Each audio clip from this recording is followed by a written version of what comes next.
I'm happy to be here with you. I'm happy to really, at this point, to be anywhere around people. It's interesting to have this experience. And we are coming to what we hope is the tail end of this pandemic.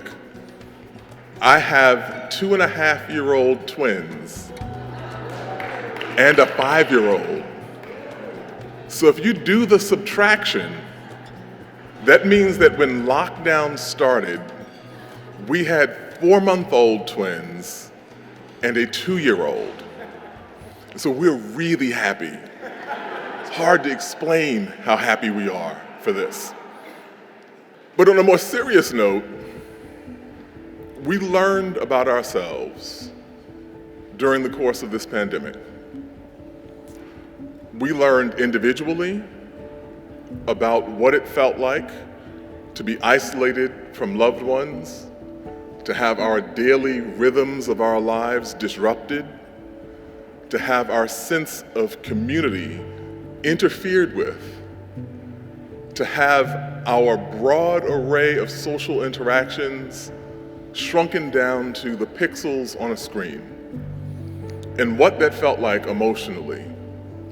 I remember, I'm a New Yorker, I remember that I would sometimes, in those rare moments when everyone was asleep, I would sometimes sneak out of my house and I heard only 2 sounds.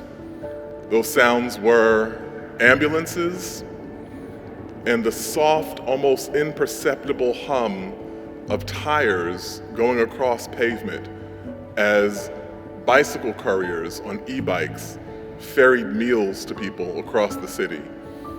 Each time a door opened, potentially being exposed to a pathogen for which we had no treatments at that point. And so we began to see what the fabric of our society really looks like. And again, I reflected upon that line from James Baldwin when he said that the world is held together by the love of a shockingly small number of people. What the pandemic did was expose us more visibly than had ever been in our lives to exactly who belonged to that small community of people whose love held us all together. No one understood this better than our children. When we talked about the essential workers and the people who were on the front line, which we should recognize, but we sometimes overlooked the fact that the people truly on the front lines of this pandemic were our children. In looking at the data, we saw that by February of last year, 2021, 1 in 7 parents in the United States said that their child was at risk of going hungry. For Black and Latino households, this was 1 in 5. There were 18 million children in this country who are at risk of going without a meal each day. And we saw the effects of this pandemic multiply and exacerbate problems that existed prior to the existence of the novel coronavirus. In many ways, it just stripped away the veneer and allowed us to see the true vulnerabilities in our society. This is our children who experience this. I teach journalism, and one of my students in the course of our first pandemic year started doing reporting around what the educational experience was like for children, particularly low-income children, as we switched to virtual learning. And he found in district after district that he looked at when he was in major metropolitan areas, there were schools that would have 20%, 30%, 40% of their children who never logged on once. an incalculable setback for children who were already facing long odds. And so this is it, we see the long odds. And we see, as we emerge from this, what the wreckage of the pandemic has truly been.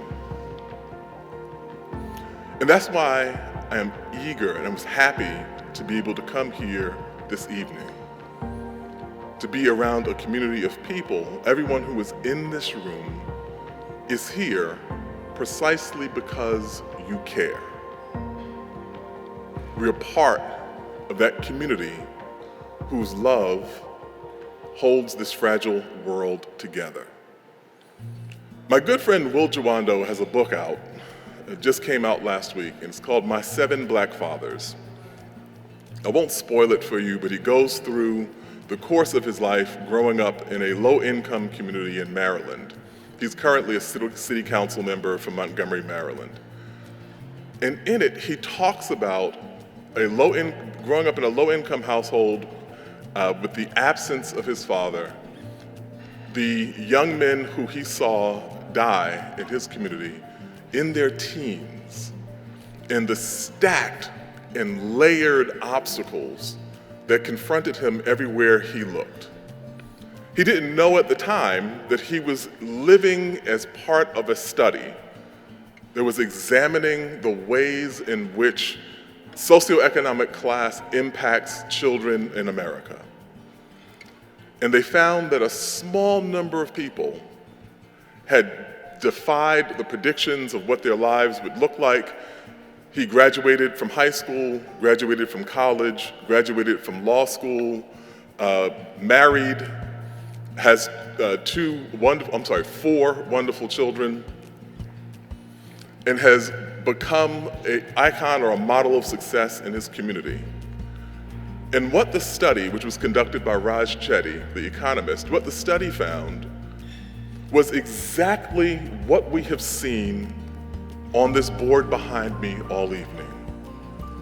That the difference in the lives of these young people who managed to navigate the minefield of obstacles in front of them, the one commonality that they found was the access these young people had to mentors and mentorship.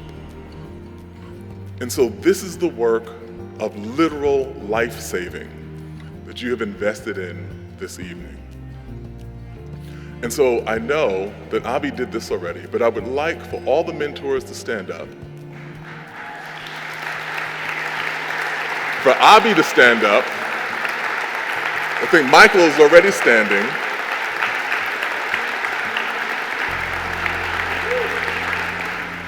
I say this because I want us to walk out of here this evening with a clear recollection of what heroism looks like.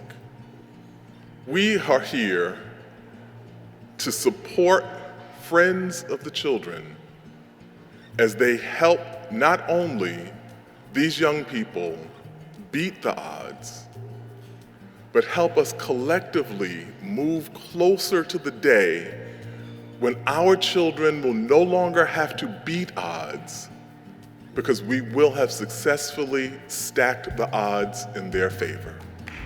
Thank you.